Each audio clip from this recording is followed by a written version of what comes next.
We are so back. Steven Stamp, how are you, sir? Not too bad, thanks. How you doing, Michael? I'm really great. What was your thoughts on the unboxed logos? Yes, sir. Those were some fun looking names, man.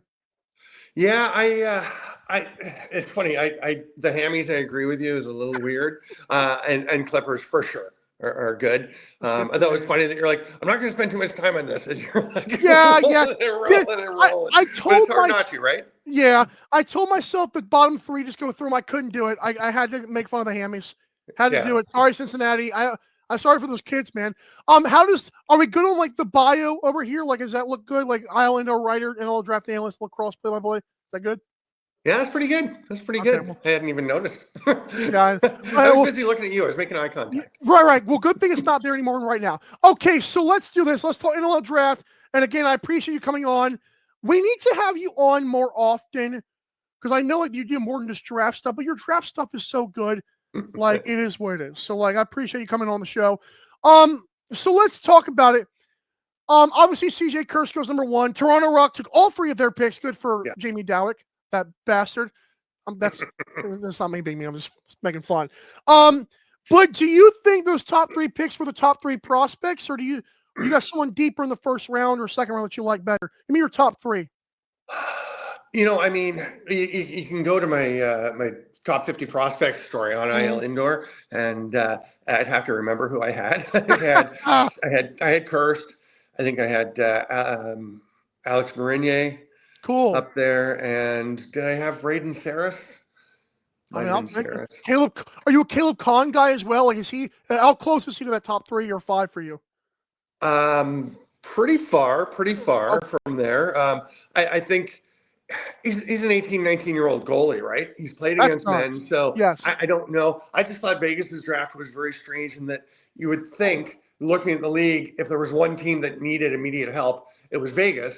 Yep. And then they take Casey Wilson, fantastic player. I might have had him in my top 3. I can't remember, but fantastic player, but out for a year with the ACL injury. And then Caleb Kahn, a young goalie.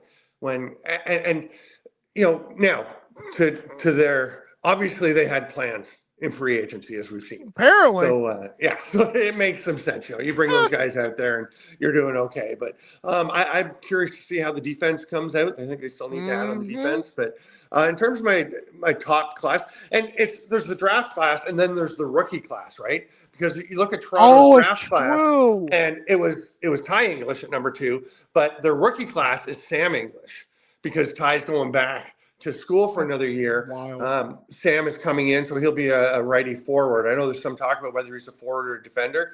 Jamie Dowick told me he definitely has him thought of as a forward. That's part of why they didn't take a righty, because there was, Marinier and Saris available very high in the draft, right? And they didn't take either of those. They took the 2 lefty forwards in Kirst and Hiltz, and then the lefty transition as well. I'm going to ask you about CJ Kurse. Like, let's circle back to him. You did mention him in your top 3. Obviously, he went number 1. He was consensus. I know the college game, he broke all the records. The Kurse family helps because he obviously grows up around the box game. Yeah. Do you think he can make an impact year 1? Because the reason I asked that is Tom Schreiber, we know there's a situation where he plays or doesn't play. We hope he does. He might not. I don't think he's Can CJ Kurse step into that role and be even a top 2 or 3 option? Like how good can he be right away in your opinion? Yeah, he's going to be really good right away because he's played a ton of box. He's played for the U.S., right? He's played box. He played on the U.S. team for the World Championships. He's really good. He's a very different player than Schreiber. It's interesting because when Tom Schreiber came to the league, he came with Kieran McCardle and Connor Buzek, right? In Toronto, and Buzek never really panned out. And I remember watching Matt Kinnear from Inside Lacrosse. One of my editors, he asked me after a game or 2, he's like, hey, what about this, Schreiber and McCardle? Like McCardle had more points and whatever. I was like, Schreiber's it. He's there. He's ready. McCardle's going to take a while. And it was pretty clear, I thought. Nobody steps into the league like Tom Schreiber did. It's just not normal to be that good at box when you haven't played that much of it. Both versions too. Oh, both firsts. Yeah, he can do anything. And he can shoot Right. left-handed in box, which you honestly shouldn't be doing that much as a Yeah. righty. But Kirst is a different player because he's more of an inside guy. He's a banger, but he's also a scorer. He's gonna play a big role. He'll be, I don't know if he'll be a 1 or 2 option, but I'll tell you, playing the left side with Mark Matthews is gonna be He's really back, something. and no one's Yeah. talking about it.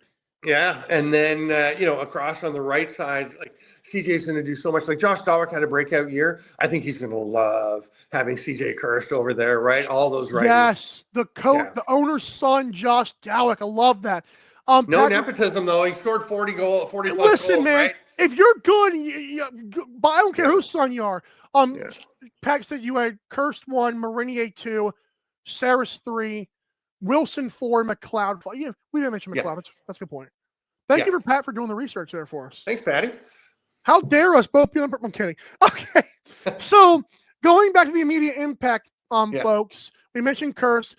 Which other, give me a couple or a few guys that you think could make immediate impact again, regardless of where they're drafted. You got anybody that you think are like, that's a pretty pro-ready player right now, even if no one's talking about him? Yeah, I'm going to give you a team, actually, that has a heck of a rookie class. And again, it's a combination of last year's and this year's draft. That's the Georgia Swarm. Yes! They were one of the young teams that are on the rise. They were good last year. I think they'll be better. The first round, they had 3 first rounds, and you're going to be good if you have 3 first-round picks. You're going to have a good draft. Yes. Right? Colorado had 2. They did a great job. They got Saris and Knock. Connor Knock and Braden Saris. That's great for them, offense and defense. With and Halifax even took Will McLeod, who you mentioned, who's going to be a great sleeper at 12. What a bargain! They're going to have to wait a year for Alex Marinier to come to really get the impact of those two who played together in Burlington. Won the Minto, but Georgia first round. Ben Trumbull, great D tranny, terrific, big, solid. Great running. Like he was the transition player of the year in the OJLL like 2-3 years ago now. And you look at his stats, you would have thought he was playing forward just by the numbers he put up. He wasn't. He was playing transition. And then Nolan Byrne, the lefty, really, really good. Had a great year with Whitby, and he's kind of bounced around in teams, but he's so good. He's going to be a very high pick in the MSL draft this year as well. And then their third rounder, they took. I wasn't sure how high he was going to go, but Jeremy Phoenix. People list him as Phoenix Lefebvre. That's his full name. He told me he's going by Phoenix because people mess up the pronunciation. That's a great name, Phoenix. It is. Jeremy Phoenix is a great name. JPL, you can call him. He's the face-off guy, which I think he's a very good defensive player. He's gritty. He's smart. He's a great character guy, great room guy. Pretty good on face-offs. And I think the benefit from him for them is he can take face-offs. Jeremy Thompson doesn't have to, because Jeremy Thompson hasn't had a really good face-off year in a while. But I think, like watching Jeremy in the summer, I thought he was playing as well as he has in years as a runner, as a D tranny player. And I think he could still be very effective in the league. But at this point, as a mid-late 30s, take off the face-off pressure, and that's only going to help him as well. So there's their 3 first rounders, right? I love They also took Kian Moon, the righty from Alberta, at 41. And I can't believe it. I had him in my top 15. I had him going in the first round. I had him really high. And he is good. I think he's having a good camp. When I spoke to John Arlotta about him, I said, I can't believe you got Moon at 41. He's like, why was he there? Why was he there for us? I'm like, I don't know. There's a lot of righties. One of the things, ton of righties in the draft, right? Like 20, 25 righties who could probably play. Now, guys coming back from last year, Michael Grace just commented, right, on the show? While you were talking with him. Michael Grace was a first-round pick, 3rd overall last year. He joins them this year, and he is very, very good. He is very good. I'm 100% sure Michael Grace is also just a Halifax fan somewhere, but I would love that if that was. It might be. I didn't know. I thought that was him. No, it's good. It's good. And one more, Carter Page, who they drafted last year, is another righty that they're looking at. And the funny thing with Georgia, they also have 3 guys who played partial seasons last year, who are coming back. So, and one of them is Jacob Hickey, who is huge for them. Like, he is a great defensive transition player. He played the last half of the season. He was drafted 2 years ago, but he kept going to school at Western University in London. Won a couple more Bigataway Cup championships, which is on this weekend, by the way. You can all watch it on my YouTube channel. Black's YouTube, Bigataway Cup. So check that out. I'll be streaming those. But Hickey is fantastic. And they've got a guy, Liam McGraw, who hadn't played till he played 2 games last year for Georgia. He had a really good summer in Owen Sound this year, and I think he's ready to have an impact in the back end. So I think they've got their draft class and their rookie class and their young group of players is just pushing that team. I think they're going to be good. I love that. Is Liam McGrath, so like you pronounce him McGraw? It is McGraw. Yeah. Wow. See, this is why you're a broadcaster, because you get those. I love that. Wow. Well, I asked him. That's a fair point. So I know we've talked a lot about the draft here.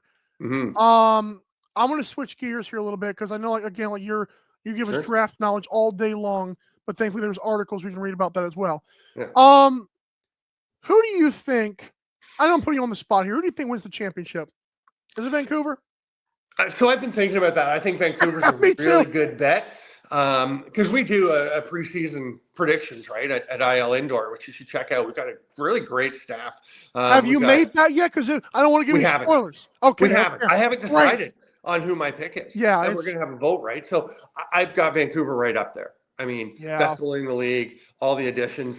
And, the guys coming back, even, you have the best defense in the league, and you add Reese Callies and Shane Simpson for transition that Del Bianco can throw to. They're going to be really good. Saskatchewan's going to be very good again. I've got them right up there. They're sleeping. Yeah. They're sleeping on the rush. So, even though the odds makers aren't, they're still sleeping on the rush. Like I'm not really a big odds guy, so I don't know where they stand, but those are my two, I think. And I mean, you can't write off the 3-time defending champion Bandits. Yeah, they got their goalie back, I heard. Yeah, I think so. I mean, some Vince guy. No, he's not people bad. like to say Vince. It is Vince. If anybody's wondering, it's Vince. Vince. Yeah, please. Yeah, thank you for that. Yeah. I didn't want to lead anybody astray. But the thing is, it's hard to repeat as a champion. It's really, really hard to repeat as a champion. It is incredibly difficult to four-peat because everything has to, so many things have to go well in a season. Yeah. You have to go right. You have to avoid injuries. You have to, so many things. It's just, honestly, and that's not dissing on Buffalo at all. It's incredible that they three-peated because it's so hard. And they're going to be a very good team. It's hard to imagine the series of events happening where they win again. I know 4 obviously would be the hardest because it would be the 4th one. I think we're like underrating how hard this one is because of Vancouver and Sask. Yeah. I think we say, okay, yeah, Buffalo's the favorite. I was like, man, that's tough. It is.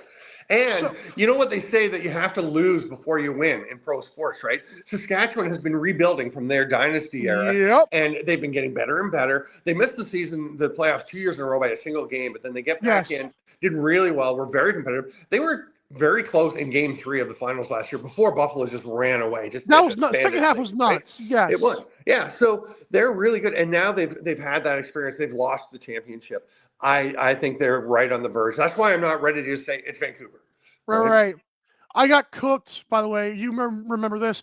When I had the nerve to say Dane Smith had not won a championship, and then he rattles off 3 in a row. But like you said, he had to learn to lose, and it took a couple of times. And not to give you too much credit, but Dane said that as well. Oh, there you go. That they went through that. And not so much that they had to lose, but they were tired of it and they'd learned from it. Yes. Yeah. All right. One more thing I want to ask you, and then I'll let you go because our next guest is Chris Fox, and you and was it Brian Shanahan for the one where USA beat Scotland for the IJL? Yeah, that was this summer. Even though Canada, I forgot where they were. Anyways, I'm kidding. Shut up. But what a game! Though there were so many awesome players. Scotland has some little dogs, man. Yeah. They do. Good on you. That was a great call. Gritty club. Yes. Yeah. That was good on you for that. Did you do all of the IJL, just that one? I did them all. I've done the IJL World Juniors for 8 years, since 2018 or so, I guess. I think was the first year. One? The best one was probably 22 was really a great team. That was like Deacon Knott and a bunch of guys. I love that guy. They that was an awesome team, and it was so cool because we were coming off in 2020. It was canceled, right? 21, we just had a Canada East, Canada West, because you just couldn't. 21, you didn't know far enough in advance how it was going to work, and that was good, but it was. I mean, it just wasn't the same. It was great to be back, but 22, you're back in full swing.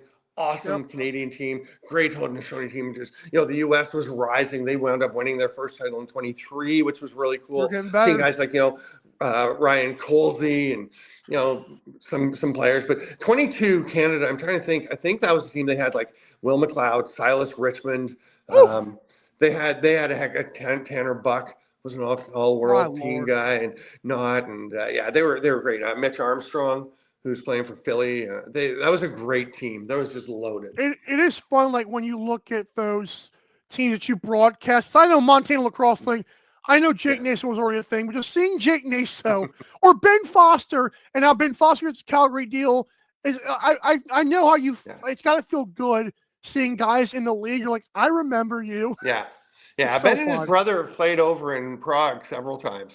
Wow. With the Glasgow Clydesiders. So I remember seeing Ben playing over there and just dominating and thinking, this might be his year. That was a while ago. And Calgary needs some offense, man. Yeah, he's talented.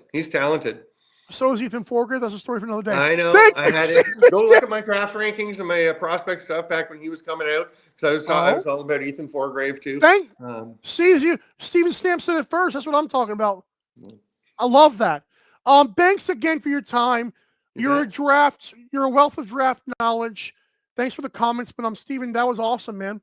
Hey, it's fun coming on, and lots going on. Remember, check out the Piscataway Cup this weekend on Black's YouTube. I'm trying to think who some of the NLL players are that are playing. I mean, there's a bunch of guys. I mean, Will McLeod, actually, the Halifax draft pick, was the leading scorer in the league, drove Guelph to first overall, and makes them a powerhouse. Now, I'm not sure if he's going to be there, if he's going to be in camp. I don't even know yet all the details because guys have camps. It's hard, right? But there's a lot of great players. I was saying Jacob Hickey played the last couple of years.